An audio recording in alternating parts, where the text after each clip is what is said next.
Okay, magandang hapon po. Ay, magandang umaga. Nandito na ito rin sa sobrang lakas ng kanta nyo. Kaya, sabi ko nga ang spiritual kailangan nakisan natin para laging ganado tayo sa pagpupuri sa ating Panginoon. At bagamat ilan lang tayo, diba? Sobrang lakas ng ang special number nyo, talagang parang napakarami natin. Nakakatuwa. Ang mga bata yun na malaki na natutunan sa pamamagitan ng salita ng Diyos. Sa oras na ito, tayo mag-aaral muli sa salita ng Diyos. At buksan natin natin mga Bible. Ito nga Bible natin. Ito. Ito na lang oh. Kaya tilian yan. Ano yung Bible mo? Bible mo Ito pa may meron itim. pa dito. Games. Ikaw, Ano sa mo? Buksan natin natin mga Bible sa aklat ng Lucas.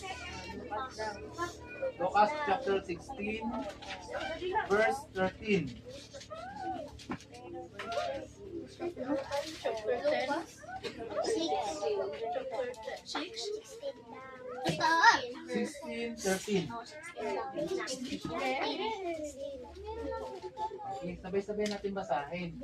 Magsintayo tayo mga kapatid. Aray ko! Uy! Tama nga! Iyak! Binuhat ba? Binuhat? Binuhat ng kuya.